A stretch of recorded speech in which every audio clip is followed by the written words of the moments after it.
The Imperium of Man holds claim over a vast swathe of the galaxy these days, an incredibly large empire that is basically unmanageable and constantly embroiled in war.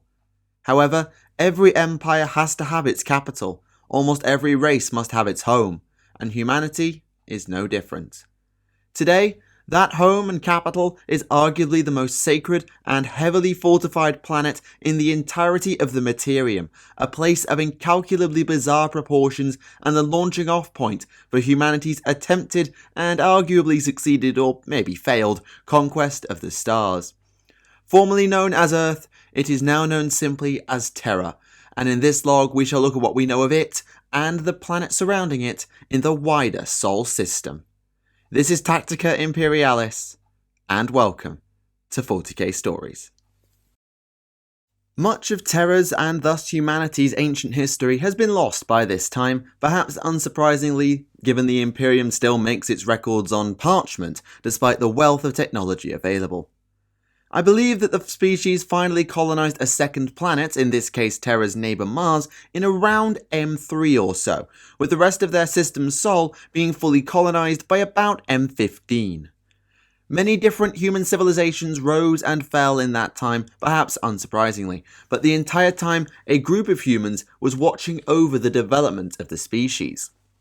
The Emperor of Mankind was born millennia before humanity had even left Terra, seemingly choosing to remain in the background rather than reveal his true nature. And over time, it is said he was joined by a subsect known broadly as the Men of Gold. Exactly what these beings were and how they came to be is unknown. It's thought they were humans, just far superior to most in almost every way. So maybe they were the Sensei, the Emperor's biological children who inherited a measure of his power. Whatever they actually were, they didn't hide and influence from the shadows in the same way as the Emperor seemed to choose to do, instead propagating civilization across Terra/Earth and beginning to mold humanity for stellar exploration. They created a race of artificial beings known as the Men of Stone, designed specifically for deep space travel. This was, I believe, in the time before the warp drives were developed, but being artificial in nature, the Men of Stone were less affected in general by the Immaterium regardless. However, in the period between M15 to 18 and M23 to 25, humanity did develop an understanding of the warp and began to exploit it. Colonies prior to this were essentially isolated due to sublight travel taking generations, but by M18, both the warp drive and the just as critical Geller field were developed. This period is known as the Age of Technology, or more commonly, the Dark Age of Technology, arguably the peak of human intellectualism and technology. The navigators were created, and humans would eventually find a way to travel using the vessels of the Men of Stone, who supplanted their creators, the Men of Gold, sometime around M21. Humanity spread across the stars and had its first encounters with many races such as the Orcs and the Eldari, colonizing worlds with the aid of the Standard Template Constructs, or STCs, and seemingly holding their own in war. The Men of Stone also created servants of their own just as the Men of Gold had created them, this time creating true artificial intelligences known as the Men of Iron. They served loyally for millennia whilst mankind seemed to devolve into reliance on their machine slaves. However, this could not last, and an AI uprising began as the Men of Iron rebelled in M23. This civil war/rebellion is known as the Cybernetic Revolt, a conflict vast and destructive enough to dwarf even the Horus Heresy against the later Imperium. But the Men of Iron were stopped and almost annihilated by a galactic alliance, and AI was banned across all of humanity. Around the same time, humans began to develop a new mutation across the galaxy, initially in small numbers, but becoming more widespread over time. That of psychic powers. Exactly where the first appeared we aren't sure, but the response across the human worlds varied from witch hunts to protection and acceptance, at least until demonic possession became a thing, at which point attitudes shifted pretty quickly. And throughout this golden age for humanity, Sol assumedly thrived. Mars and Terra were separate but peaceful empires sharing Sol, while stable warp gates were built around Uranus, known as the Elysian Gate, and Pluto, the Chthonic Gate. An artificial structure known as the Comet was constructed for unknown reasons and appeared over Terra on a roughly millennial basis, though you won't see it doing that anymore since the Emperor created a shrine on it and it was later hijacked by the Thousand Suns in the Solar War, which we'll get to. However, I was just talking about those psykers popping up over time, even after the cybernetic revolt was put down and the Men of Iron were all but annihilated, and as time went on, the number of psykers continued to grow.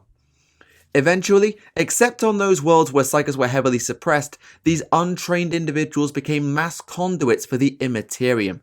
Massive warp storms broke out, and demons entered reality on vast numbers of worlds, and the period of history known as Old Night, or more commonly the Age of Strife, began. For Sol, in particular the trade-dependent Terra, anarchy ruled, and the fight for survival became savage and cruel as resources ran out. Whilst the future Mechanicum fought its way out of the rad-blasted hell of Mars, Terra was divided seemingly along the lines of major nations and continents into clans known as the Techno-Barbarians. The rest of Sol seemingly fared little better, with Xenos invaders taking over the moons of Saturn, mutations overrunning Neptune, and many other horrors besides. But in the darkness of Old Night, triggered by the beginning of the birth of Slaanesh, some civilization began to rebuild across the system. Saturn and Mars were pacified under new banners, and on Terra, well, we all know what happened on Terra. The Emperor of Mankind finally decided to reveal himself and his works. The Legio Custodes and the Proto-Astartes known as the Thunder Warriors, along with the first of the Legiones Astartes, conquered each of the Techno-Barbarian clans in what is known as the Unification Wars. It took time, but not too long, and with the Astronomicon beacon built around the same time, the Emperor took his newly formed Imperium of Man out into the Sol system at large in the Great Crusade in late M30.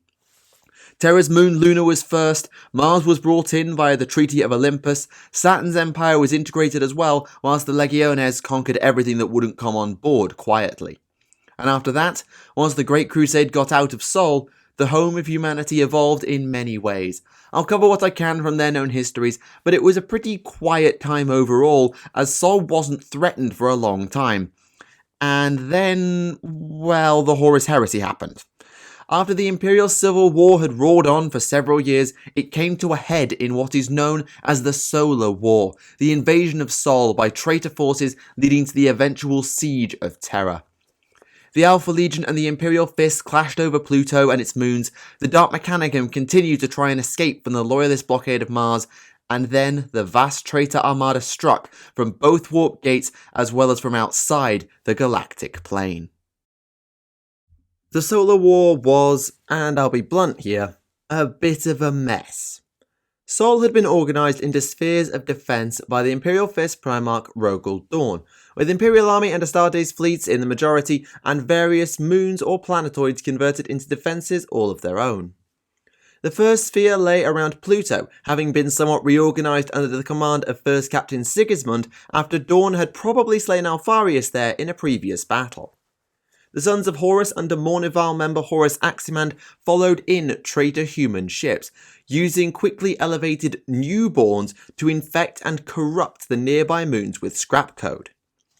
Sigismund seeded one of these moons, falling back and then using the Adeptus Mechanicus to detonate said moon and damage the pursuing traitor fleet.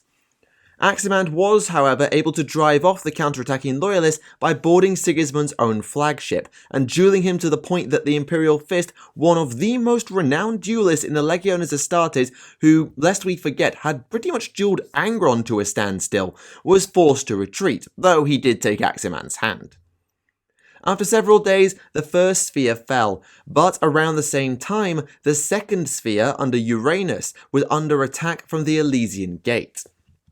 This traitor fleet was led by Iron Warriors Primarch Perturabo, whilst the sphere's defenders were led by another Imperial Fist captain, this one known as Halbrecht.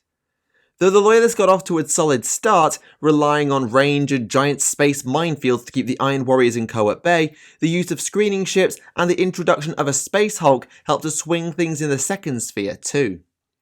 Using pirates and cultists in overwhelming boarding actions, the Lord of Iron overran the defenders, though Halbrecht was able to pull a good chunk of the sphere's fleet back to Terra with him. The third sphere was less coordinated as a single fleet battle. There was instead lots of pockets of resistance to the traitors. There was an overall commander, 3rd Captain Ephried of the Imperial Fist, but with vast space to cover, including Neptune, Saturn, Uranus and Jupiter, it was never going to be a concentrated effort. Terra troops from a few legions, along with piratical forces, were deployed by Perturabo, assumedly because he'd taken the second sphere and been able to advance a little faster than Aximand, or because he just started close to Terra due to arriving from Uranus rather than Pluto. The biggest battle in the third sphere was the invasion of Jupiter led personally by Perturabo, whilst the second and third sphere's fleets combined in a fighting withdrawal. Unfortunately, the Imperium would not get to play the delaying game forever, which had been Dawn's plan since he knew that both Gilliman and Lionel Johnson were en route to Sol, and even though the Gate fleets were both progressing, there was a third prong to Horus's attack. A combined fleet of Sons of Horus, Thousand Sons, Word-Bearers and Dark Mechanicum plunged into the void between Terra and Mars, striking from outside the galaxy's plane of orbit to circumvent most defences. The fourth sphere of defence was Mars itself, held by Captain Camba Diaz and basically serving as a containment job for the power base of the Dark Mechanicum under Fabricator General Kelbor Hal. The Dark Mechanicum contingent of this third fleet headed to Mars to free their compatriots, whilst Thousand Sons headed for the comet that we mentioned earlier, and the Sons of Horus headed for Luna. Though Dawn and the Fist flagship Phalanx entered the fray here, Arzek, Ahriman and Lorgar had a plan for the comet that would quickly see any perceived advantage for the Loyalists scuppered. Taking advantage of Lorgar's meticulous planning and an ominous celestial alignment, a sacrificial ritual was performed on the comet, ripping reality apart above the cradle of humanity. And from that tear came the remainder of the traitor fleet, the World Eaters with Angron perched on the outside of his flagship the Conqueror, the Emperor's Children led by Fulgrim, and Horus Lupercal and the Vengeful Spirit itself. At the same time as these new arrivals all but annihilated Battlefleet Solar, Abaddon and his elite Sons of Horus managed to convince the gene cults of Luna to surrender to them. And then, the demon Samus manifested on the Phalanx, summoned through the unknowingly corrupted Remembrancer Mercedes Oliton. Dawn killed it over and over as it possessed corpse after corpse, but even with the arrival of Sigismund's forces, it just wasn't working. It took the suicide of Oliton, throwing herself into the vessel's core to finally stop Samus's rampage. The Solar War was now all but over, as the traitors began the invasion of Terra with all haste, and Dawn ordered the Phalanx withdraw to System's Edge for its own safety, whilst returning himself and others planetside for the battle to come. Of course, the Loyalists would win eventually, with Horus being slain by the Emperor, who was in turn placed upon the life-sustaining Golden Throne. The traitors fled just before the Imperial reinforcements could arrive, and Sol would be retaken over the following years in the Great Scouring by the vengeful Loyalists. Aside from the small matter of the Orc attack moon that teleported over Terra in the War of the Beast, which then accidentally got blown up in an attempt by the Mechanicus to get rid of it and rather damage the Imperial Palace, it's been pretty quiet in the Sol system from then on, but the Imperium didn't leave its home half as vulnerable this time after what happened with Horus. Sol is now arguably the most fortified individual system in the entire galaxy, at least within real space, since it's hard to compare with some of the worlds in the warp like Medringrad, since they kind of play by unique and different rules. However, some things don't need to launch a conventional invasion to cripple a world or system, and some things are so ridiculously powerful that they can do so from halfway across the galaxy just by existing. I speak, of course, by the Cicatrix Maledictum, the warp storm which ripped the galaxy almost in two not that long ago by the standards of the history we've covered in this log. The raw immaterial power and warp exposure wreaked havoc across real space, but the damage would have been far less severe had Sol not been so seriously affected. You may have heard that the Noctis Aeterna, the period following the appearance of the Montieva, was, well, a thing due to the disappearance of the Astronomicon from the perspective of almost the entire galaxy. Well, that's because the Astronomicon went out. I've heard tell of mass possession amongst astropathic choirs and massive explosions from the hollow mountain that the Adeptus Astrotelepathica calls home. At the same time, Terra was assaulted by a vast demonic army in what is known as the Battle of Lion's Gate, or the Second Siege of the Imperial Palace, but it was seen off somewhat handily with the combined efforts of the Grey Knights, the Adeptus Custodes, and Robert Guilliman. Terra then rebuilt, and the Imperium had the Astronomicon up and running astoundingly quickly, about 2 weeks by some accounts, though the rest of the Imperium and the galaxy would experience the Doctor Turner for a different length of time, for one reason or another. Now, that's most of the history of Sol told, so let's have a look at what we know of the system and planets themselves. We've discussed Mars in our log on Forge World, so I won't do that again, but there's still plenty to find. Starting at the centre of the system, well, aside from the Sun itself, we have a small rocky planet known as Mercury. Its proximity to the system's star makes it pretty inhospitable, but humans are stubborn and pretty much capable of colonising anywhere given a little bit of tech. The planet is classified as a mining world, meaning it's probably part of the means by which Mars was supplied in the early days of the Imperium, and maybe even before, but its history is something of an unknown since it's never really been invaded or interfered with. Well, there was that one time some Alpha Legion agents were deployed in the Solar War to stir up anti-Imperial sentiments, and the Silent Sisterhood did go there briefly to purge its slighter population before the Siege of Terra began. I'm unsure if there's a connection or if it was just Imperial precautions against demons, but it happened. The second planet of Sol is Venus, another inhospitable hellscape by many measurements. However, despite its size, the planet has an incredibly sparse population, most likely due to its classification of an industrial world. These are planets that, would you believe, are given over to industry, but many of them include a high degree of automation even though they aren't aligned to the Adeptus Mechanicus like the Forge worlds are. Venus seems to have been left alone during the Horus Heresy. The traitors could get all the material they'd ever need from Mars, so had no need to go past Terra and back again given the rush they were in. However, we do know a little about the original occupants of Venus before the coming of the Imperium, a group known as War Witches that were presumably Psykers by the name. Their armies of litho-golems, whatever those were, clashed with the 4th Legion, the future Iron Warriors, during the Great Crusade. It was believed to be a grueling campaign for the Astartes, with the critical battle being one known as Mer Yasht, where the Legion was led personally by the Emperor. We'll skip over Terra for now, we've done Mars before, so that makes Jupiter next on our list. The gaseous planet Jupiter couldn't be landed on by humans since it has no truly solid mass to land on, but vast orbital stations and habitats were created to serve as colonies whilst the many moons were in turn colonised and terraformed too. Between these colonies, Jupiter is broadly classified as both Forge World and Industrial World, with a particular focus on the production of ships for the Imperial fleets thanks to groups known as the Jovian Void Clans. However, much like Saturn, the moons of Jupiter were occupied and their colonists enslaved by Xenos during the Age of Strife. Exactly which forces of the Great Crusade took the planet back, I'm not sure, probably one of the more void-capable legions like the 5th, but taking back Jupiter and its moons absolutely were. As previously mentioned, it would go on to form the core of the 3rd sphere of defense in the Solar War, being subdued by the fleets of Perturabo rather than fully overrun and conquered due to a lack of time. However, parts of Jupiter's colonies are some of the most extravagant and lavish places in the entire Imperium, even putting Terra to shame in some ways. The chandelier-shaped Saris station was a resort orbital for the upper classes and nobility of the polar shoal stations. It was believed that only the orbitals of Venus were on the same level as Saris when it came to luxury and the like, though whether it was damaged or destroyed in the Solar War, or has since lost that ranking to somewhere else, I am unsure. And then we have Saturn, which probably outside of the big two in Sol, that being Terra and Mars, this is the planet we know the most about due to its continued modern importance. These days, Saturn is what you might consider the headquarters for the Inquisition's Ordo Malleus.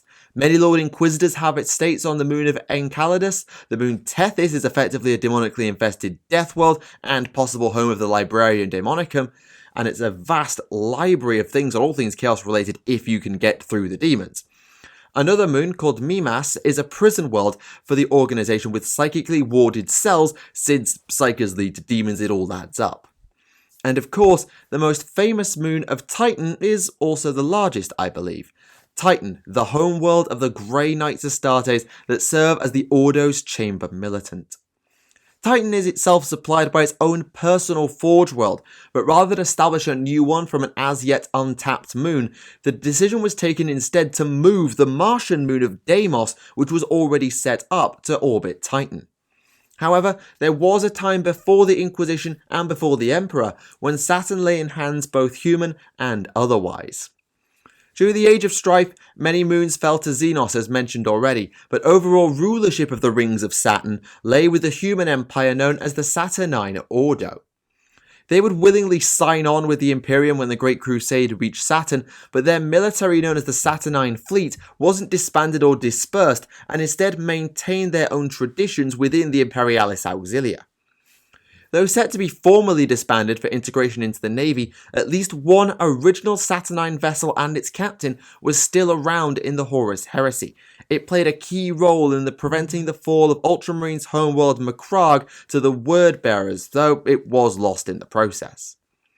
During the Heresy, and perhaps even before, however, it had not been the former Saturnine Ordo that held sway over the gas giant, as Malkador the Sigillite and his agents began to lay the foundations for the installations there today. They turned the planet and surrounding space into a quarantine zone, and of course Titan would be hidden from the traitors in the Solar War via the Webway. But that didn't save the region from turmoil in that time, not at all. The Night Lords launched a Terra campaign as part of Perturabo's subjugation, literally launching ships full of corpses upon the Saturnine defenders. Said bodies came from Uranus, the next planet out in Sol and the linchpin of the second sphere of defense in the Solar War.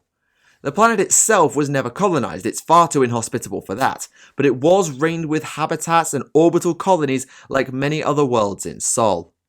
Before the coming of the Emperor, the primary inhabitants were humans known as Azurite, who would have joined the Imperium willingly, but were set upon by pirates not long after coming aboard. This became known as the Unheard War between the 5th Legion, the future Imperial Fist, and the pirates, and many of the Azurites were lost due to the psychic plague that gave the war its name, leaving the planet more or less free for the Imperium to take. Exactly what function it serves now is a bit of an unknown, maybe it's just a habitat at this point, but it is there nonetheless. Then there's Neptune, another somewhat mysterious world, but one that required far more intense fighting to reconquer in the Great Crusade.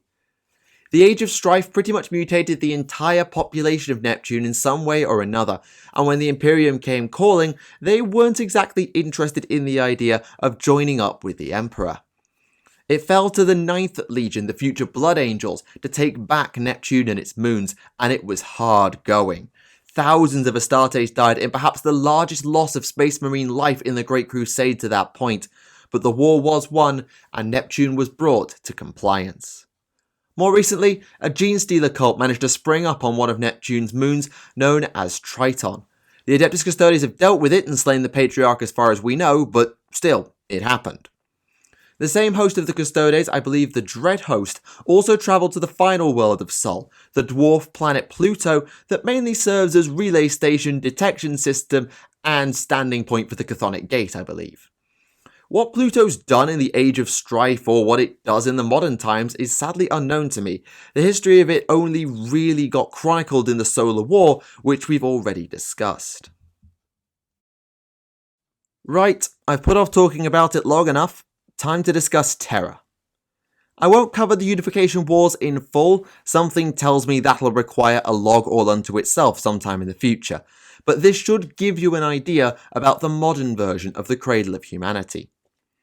Terra is a planet of incomprehensible scale. The number of people living on it runs into the quadrillions. Tiny portions of land are so expensive that only the wealthiest could dream of owning them. And underneath millennia of construction work lies catacombs containing entirely unique civilizations, nothing like those on the surface. Officially, the planet is classed as a hive world as well as the Imperium's capital, as its population and the squalor they live in might just attest to given the size. To be Terran today is not to live, not really, but to hope for a chance that one of your family might get lucky. There are many organizations based on Terra, many of whom have huge memberships, and even getting into the lowest rungs of these groups is about all you can look forward to as far as I can tell.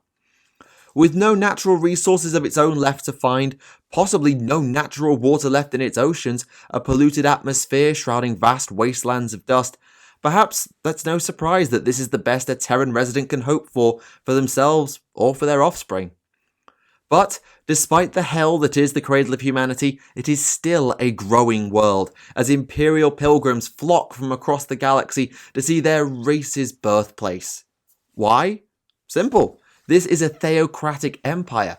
Terra is a holy site for the Imperium, and for humanity in general. People will travel for most of their lives just to get there, no matter the harrowing risks. It is like a planet-sized shrine in some ways. No wonder people travel. As for where the pilgrims go once they arrive, I'm not sure what the official or unofficial pilgrimage route is, but it ends, unsurprisingly, in one place. The most important place in the entire Imperium. The Imperial Palace. A complex so sprawling that it covers most of an entire hemisphere. The official end of the route is the Eternity Gate, the last and largest of the gateways to the Sanctum Imperialis, housing the Golden Throne and the custodian companions guarding the Emperor. This thing is led up to by a giant stairway lined by countless banners from Imperial heroes throughout the ages, and is constructed of adamantium and ceramite depicting the Emperor in his prime. Guarded by two titans from the Legio Ignatum, one of the original Martian Titan legions and a defender in the Siege of Terra, the Eternity Gate has never been breached to my knowledge. Sanguinius held it alone in the siege, the Harlequins got close in the War of the Beast, and a cultist group tried to crash landers into it before the Custodians dealt with it, but I've never heard of it falling. Much like the Unification Wars, telling of all within the Imperial Palace will likely need a whole log all for itself. But another popular pilgrimage site outside of the palace is, perhaps unsurprisingly, a cathedral, specifically the Cathedral of the Saviour Emperor. There are others, but this one is the one for the pilgrims. The cathedral contains holy relics of the Imperium, at least if everything is to be believed. Ashes from a cloak of Primarch Robert Gilliman, shards of the Emperor's own armour, which I thought were in Crux Terminatus badges, but whatever, perhaps even more. They'd never let someone like me onto the surface to see it for myself, but I have a hard time believing that they are truly these things somehow. But then I'm cynical by nature, so I'm unsure whether that's just me saying it because I don't like to believe this sort of thing. Whatever the case, for Gale I believe it, and pilgrims will wait for years in vast lines just to get a glimpse at these things, such as their significance. Away from the citizenry, there are also many Imperial Organizations based on Terra that still do not lie within the Imperial Palace. For example, whilst most of the northern hemisphere is dominated by the palace, centered on a mountain range known as the Himalayas if I recall, the majority, if not the entirety of the southern hemisphere, is given over to the Adeptus Ministorum. The Ecclesiarchal Palace plays host to the leadership of the organization, as well as two orders of the Adeptus Sororitas, and I presume that at least some of the cathedrals on Terra are part of the palace complex too. Other organizations present include the Adeptus Astra Telepathica we mentioned earlier.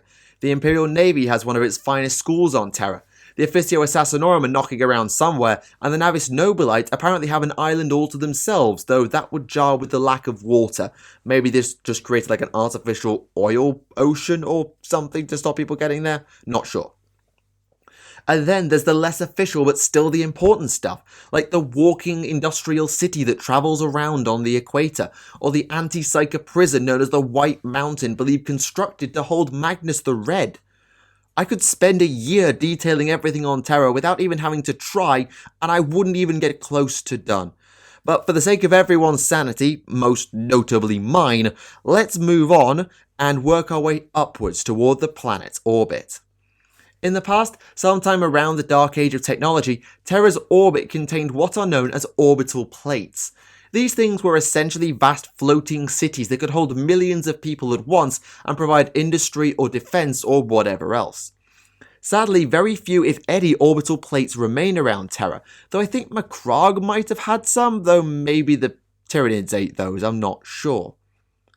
Many of the plates were destroyed during the Horus Heresy. Some were at the hands of the traitors during the Solar War, or the Siege of Terra of course, but Rogel Dawn in fact decommissioned most of them due to fears for their safety. After all, what goes up must come down, and they would be devastating weapons if captured and launched at the surface as giant city-like bombs dropped on the Imperial Palace. Nowadays, much of Terra's orbit is occupied instead by something far more practical, as the Imperium realised after Horus and then the Beast that its crown world wasn't exactly impregnable. The orbital defense platforms and the defenses in general around the Cradle of Humanity are frankly ridiculous in number, and it means that any fleet that wants to have a crack at Terra will have to seriously come with numbers and punch before you even account for Battlefleet Solar based around Mars. Working outward a little further, we arrive at our final stop on this tour of Sol, Terra's moon of Luna. Having first been stepped on by humans back in M2, Luna was presumably the first place colonized even before Mars. However, it was not just a satellite to Terra, and it became renowned in a field of its own, that being genetics. By the time of the Dark Age of technology, it was home to huge underground gene labs that would become fundamental to society on Luna in the Age of Strife. The rulers of the moon in Old Night were known as the Selenar, expert human gene cultists, though somewhat fanatical about their work. When the Imperium came calling, the Selenar had to be conquered in full by the Astartes in the first battle of the Great Crusade.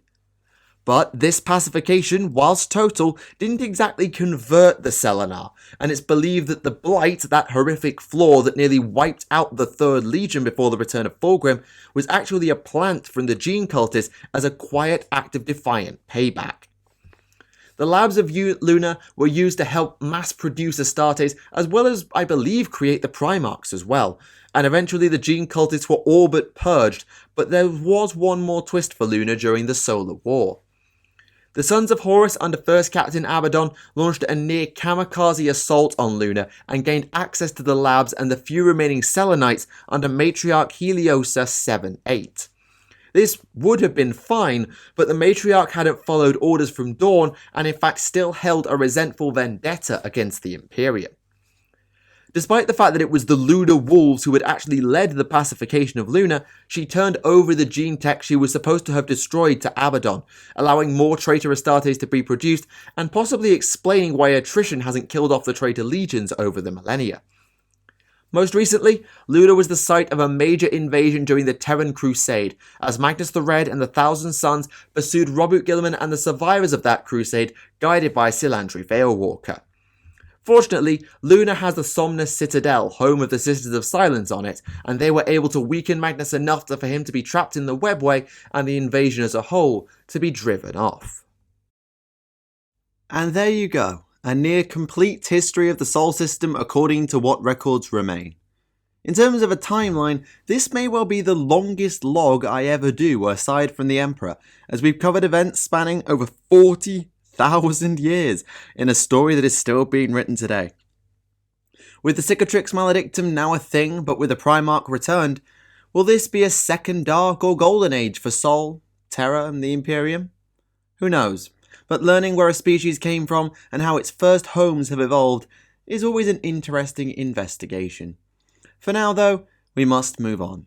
I think that having done such long stories in recent times with Oshova and Sol, I want to look at something a little bit shorter, as a bit of a palate cleanser if you will. We'll keep things imperial, but take a look at something that is still critically important, yet doesn't often come enshrined with much military history, so some of you may not have heard of much about it. Thank you for watching Tactica Imperialis, and I'll see you all again.